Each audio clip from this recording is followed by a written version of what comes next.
our national security has been captured long time ago. So now each and every minister ongenayo bamcaptureisha. Lathini Khehla? Lathi konje indlu lohlobo lesidakamizwa iqedile ngane lezi lolu hlobo lesidakamizwa yini? Shona Yiwo lezi kanuni ziyongezwa. South Africa's 22 million rand mega flag project is dead.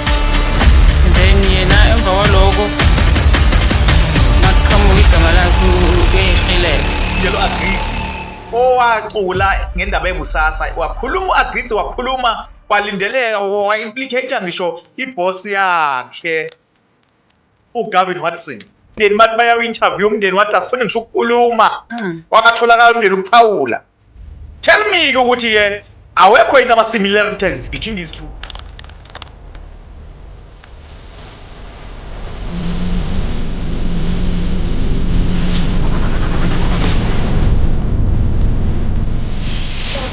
Uma karapa ama-consolidated ile siyaqadula. This episode is brought to you by Kiwano Belly Blast Tea. It's a tea eqeda imkhaba, iqeda yonke into. Sitholakala nama-tea bags, siphinde itholakale nango-powder. Ishaya umzimba wonke, ivithize kube yilo ndaba. You're right. Siphinde sibe ne-lemongrass yodumo. Yebo, itiye-ke leli-ke i-lemongrass. Today's topic is about uNathi Mthethwa. Yeah. Ithi indaba South Africa's 22 million rand mega flag project is dead. South Africa's 22 million rand flag project is dead. Gone. Yes. Akumina-ke ningaze ningikwaze ngaho ngikwaze emkhonto ningenzeni. Yilokhuza-ke lesho njalo businesstech.co.za. It's not your handwriting. No, it's not my handwriting at all. I mean, these hands are clean.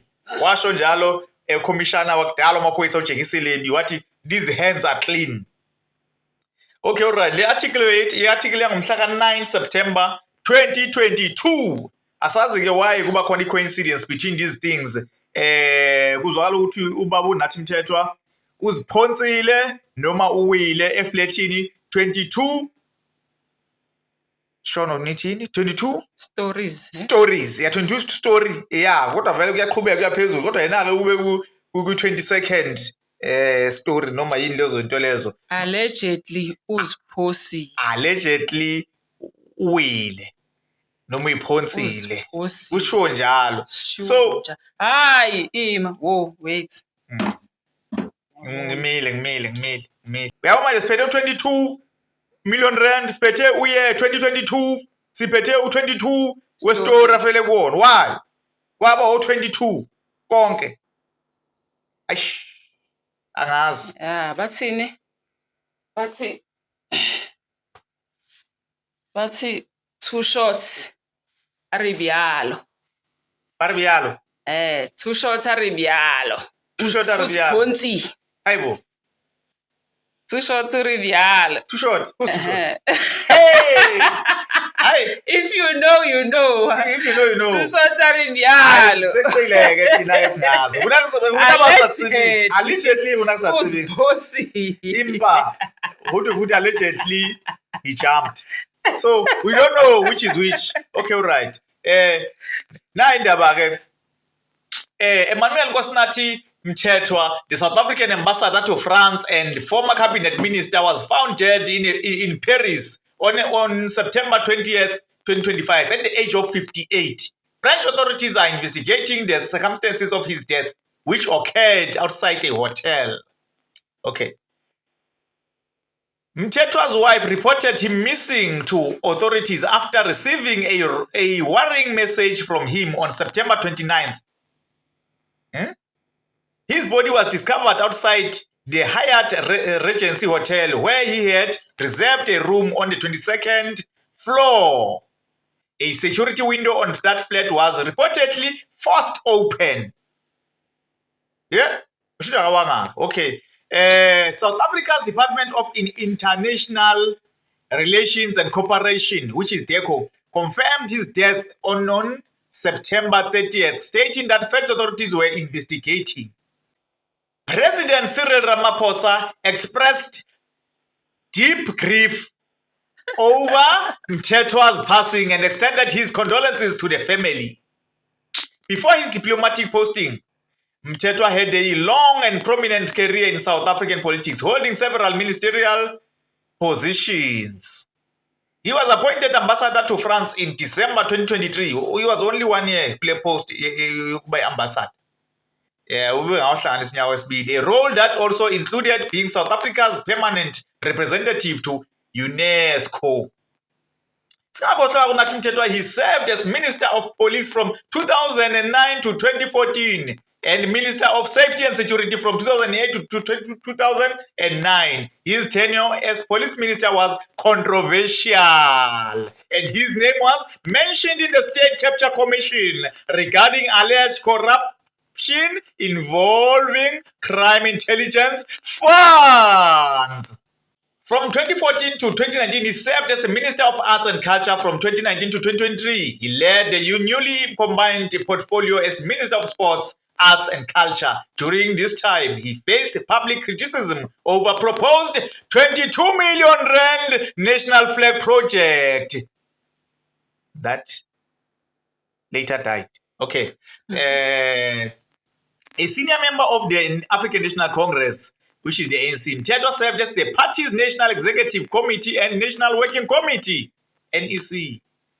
During his time as Minister of Police, Mthethwa was in office when the 2012 Marikana massacre occurred, where police shot and killed 34 striking minors.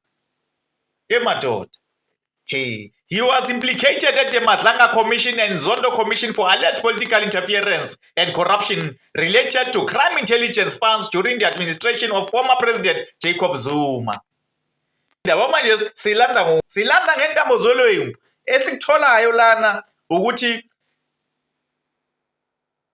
2011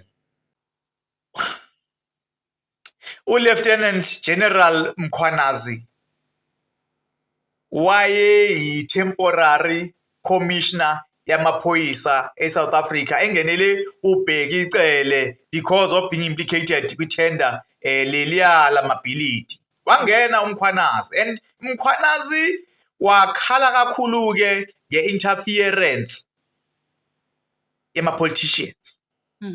Siseza kuleyo kwi-state capture wathinteka. Same interference. Namanje-ke kulelo khuza-ke ukhona. Lesikhuluma ngawo njengamanje iMadlanga Commission of Inquiry. Last week uMkhwanazi uyithintile ukuthi interference was the order of the day. Ma'am. And then yena emva kwaloko maqhamuka igama lakhe uyayihilela. Hey, Is ehileling himself. ungakhohlwa-ke mama, when we go back sizokhumbula ilokhuza during state capture there was this guy uAngelo Agrizi owacula ngendaba ebusasa, wakhuluma uAgrizi, wakhuluma kwalindeleka, wa-implicate ngisho iboss yakhe uGavin Watson. Gavin Watson salindele ukuthi uzozotestifya ngenxa yey'ndodlo ey'ngaka zey'mali zey'nkulungwane amabhiliyoni mamiliyoni ayithinteka kwibusasa during state capture. Kwenzakalani ngoGavin Watson?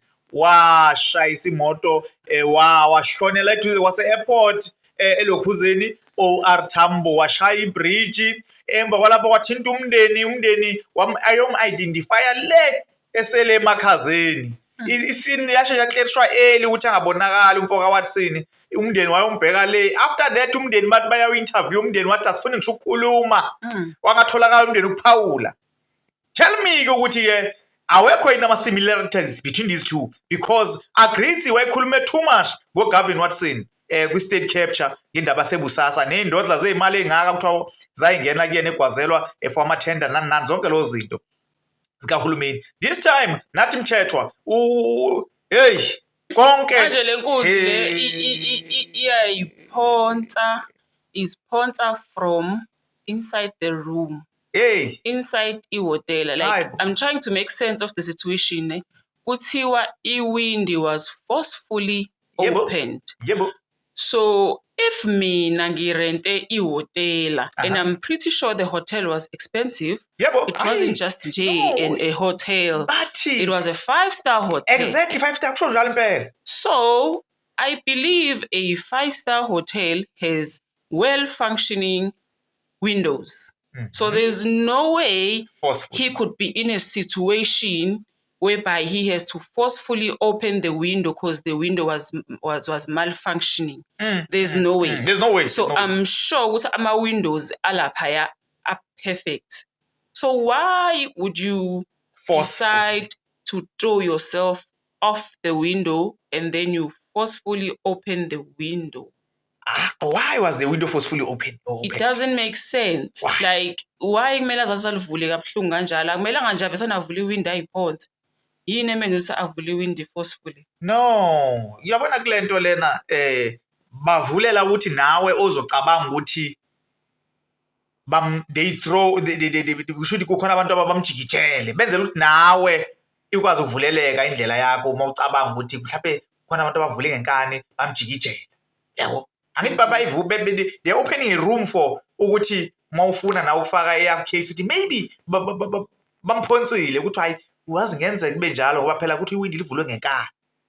If kujampena bengeke avule iwindi ngenkani kusho ukuthi ngenzeka kube balivule ngenkani sekuphuthuma sekukubi kuliwa yabo or something. No, but then why amaphoyisa alaphaya? Is it France, ne? Yeah, France. Why are they jumping to that conclusion so fast? Ekuthenini it was a suicide. Like, the fact that there was a window that was forcefully open, it's a door. Njengobusho nje nawe ukuthi that is a door for another suspect. So bona, why are they not using the door? Why are they closing it so fast? Mina ngithi why eshona after being implicated kwiMadlanga Commission just few days after. And futhi ke there's a possibility ayikuthi there's a possibility umkhalazo sazobuya futhi aqhubekela agcine khona. So kuningi ababonile ukuthi kusazovela. So now ke na indaba ke did Gavin Watson die? Did Gavin Watson really die? Noma bokuyindaba nje ukubalekela i-state capture.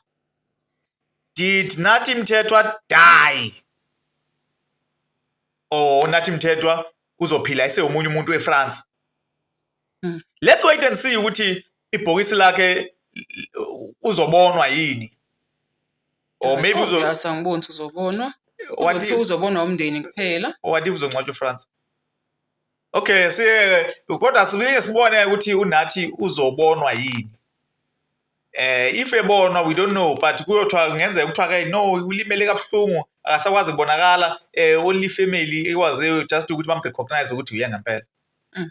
But ke lana ke asazi ukuthi siphila nama mafia. Ngingakhohlwa ukuthi kade kushiwo kuthiwa South Africa is the host country yawonke inhlobo ama mafia khona emhlabeni. Ahlala la South Africa ama mafia alwayo emazweni amaningi ngaphandle ayalwa kodwa ahlala la South Africa awalwa eSouth Africa ahlala. So Nathi Mthethwa was Minister of Police. Nangu ulokhuza usenzo Mchunu Minister of Police. Okay, ngingasho ukuthi was Minister of Police naye futhi. All these guys have been implicated. We want there's that thing ye capture ye lokhuza ye security yes. Our national security has been captured long time ago. So now each and every minister ongenayo bamcaptureisha. So now ngeke phela bavuma ukuthi lo minister akhiphe ukuthi kwenzakaleni akhipha amaqiniso ukuthi obani amabhosa. Or maybe not ukuthi akhipha amaqiniso, but they just cannot risk Yes. him Yes. being Yes. on Yes. that commission Yes. because they really do not know what may happen. Yes. Singakhohlwa So futhi- abakwazi ukuthatha leyo risk leyo. Exactly. That's it. So-ke it's possible ukuthi uthunyiwe uphuthu. It's possible It's possible. ukuthi It's possible. they arranged ukuthi Ehhe. aqale impilo entsha. Exactly. It's possible futhi ukuthi usithume yena futhi uphuthu Ngoba ebalekela ngoba amahlazo. ebalekela Yeah, kodwa ke the hot seats. yeah, but into fanele si-understand ukuthi there are people behind okuyimbono impela bebemkhomba ukuthi wendoda yenza kanje, tshela usibanibani enze kanje bekade bewo minister. So there are those people esilinde ukuthi bavele ngoba sizwile namhlanje uLokhuza uLieutenant General Khumalo, Dumisani Khumalo esho ukuthi khona iBig 5 lapha ya.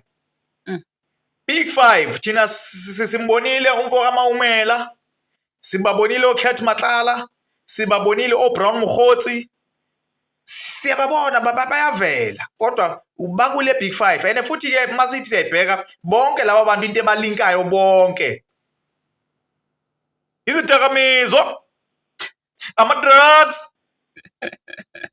ithifatsi, balinkwa ama-drugs labantu bonke lo Big 5. And then there are some people ashilo uKhumalo ukuthi ngiyazi abamenshine namhlanje because ama-case abasa-on abakabanjwa futhi laba abashiwa amagama. It's because vele sekwamahlala khona.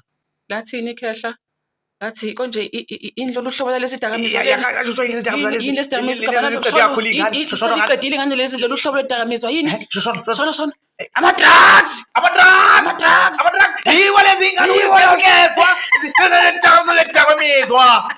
Yeah, wazi. ama-drugs uhlobo oluthile Eluyingozi kabi. Wathi uFelix Hlophe. Felix. Siyabonga baba, uLesihlanu abakho siyazi. Ama-drugs. Yiwo la linka wonke lamadoda eBig 5. Ama-drugs. Yeah. So ke salindile kubona ke lamanye kamakhanda ukuthi awobani. Sazi noma ke are the real bosses behind le capture le ye national security. Noma kusazoba wo small fish futhi abanye. Njengoba seqalile bethunya uphuthu nje kushuthi Shuthi hayi impela hayi. they are big bosses. Some of them are not even from this country, are from overseas. Kusanzima kona. Usazoshuba ngoba shuthi umkhwanazi ubhizi ushayo u2 shot Arabialo laphaya. Uyazikhipha. Shuthi the more eshaya u2 shot Arabialo, the more abantu bethumeka uphuthu. Ungabazi landela uphuthu noma bayathunya uphuthu asazi. Noma kuyapretendwa ezifulanda uphuthu. Hayibo. Asazi. Kodwa kusho ukuthi nje baningi abantu abasazodisappearisha nje. Abanye babulawa ngopoison. Kunzima kulelizwe. Ake ngithanda ke singene kubufakazi obuthulwe uLieutenant General Mkhwanazi. Obuthinta uNathi Mthethwa. Sizokhumbula ke sizofunda lana ku-Eyewitness News. Yeah, sibonge kumnumzana uOrin Singh oyena ke intatheli esilethele lo daba. Sithi hloko sakhona Mkhwanazi alleges ex-police minister Nathi Mthethwa forced former intelligence head to withdraw criminal case against Richard Mdluli. Former police minister Nathi Mthethwa allegedly forced former inspector general of the intelligence Faith Radebe to withdraw the criminal case against Richard Mdluli. That's according to KwaZulu-Natal Police Commissioner Nhlanhla Mkhwanazi, who concluded his testimony at the Madlanga Commission of Inquiry on Friday after testifying for 3 days. Mdluli, who was the former head of crime intelligence, was accused of abuse of the police secret slush fund between 2008 and 2012, which included funding private trips and using police safe houses for personal use. Mkhwanazi, who was acting police commissioner at the time, attempted to forge ahead with prosecution against Mdluli but claims he failed due to political interference. Mkhwanazi alleges that back in 2011, Mthethwa interfered in the corruption case into Mdluli. He alleges that Mthethwa interfered by influencing Radebe to withdraw a letter of prosecution against Mdluli. Isho njalo-ke indaba. Mthethwa allegedly called Mkhwanazi into a meeting with Radebe, indicating they would not pursue charges against Mdluli. If you talk about political interference, That was the worst I've ever experienced. Mkhwanazi said what happened back in 2011 is still happening within crime intelligence today, and he had to speak out about it. It cannot be that I allowed the Mdluli era, the Minister Mthethwa era under former President Jacob Zuma to open like that, and it's happening again now, and I keep quiet. Mkhwanazi concluded his testimony at the Madlanga Commission and will be called back at a later stage. He's coming back. Sizwile-ke indaba kaMthethwa ukuthi-ke why after uShamase, after uNdonga, after inkwali yenkosi uMkhwanazi emthintile wamveza wambeka obala ebese ethunya uphuthu noma ezithuma uphuthu. Manje-ke ngizocela ukuthi silalele-ke interview kaMkhwanazi echaza ngodaba lakhe eka-2011 ukuthi wathini, wayethini. I've been in an organization, I'm sure you'll recall what happened back in 2011. I had the entire state security, the entire crime intelligence deployed on me because we were seen as a threat to the national security, simply because there was a file on our desk about a very senior politician. And as a result, they deployed all the state resources to counter that. And that's why I was sitting at home for a year, not working. So that was no surprise. South Africans have forgotten that. I sit at home without doing anything, simply because I dealt with the rogue animals in the organization, which then irritated some politicians. And I'm happy to say today, some of the rogue animals we're dealing with in the police are not in the service anymore. Some of them, senior people, are sitting in prison that we're dealing with back then in 2011. But when we're doing that, we were outcasts, we were the bad ones, simply because we touched the wrong people. So we did not surrender then, we're not going to surrender now. So it's either we on paper, we do it on paper, we find each other in court. You counter with whatever you counter. I'm not going to blame the media thing. So they can write whatever they like. I've been there I've for so many years. I've been bruised. So this doesn't scare me. And I'm not going to waste my breath in dealing with people that are faceless. But for those that are within the system that are doing things wrong, we're going to challenge them legally and deal with them. But if they want to come physical, we'll find each other on the field. That's just about what it is. Sizwele. Hey. Shila indoda yathi thina kwaZulu umuntu siyamqonda. Simqonda ngqo. Simqonda ngqo. Simqonda. Angiminyobele umuntu usayithini. Ngimqonda. If you want to come physically, hey, you can come. Hayi. Insizwa le yamiswa osomatekisi befuna ukustrike wathi makuthi siyalwa silweni. Silweni bathi hayi baba. Sahlehla insizwa uthi umshayi wenja uphuma umnini wayo. Yebo. Okwamanje usashaya izinja okwamanje.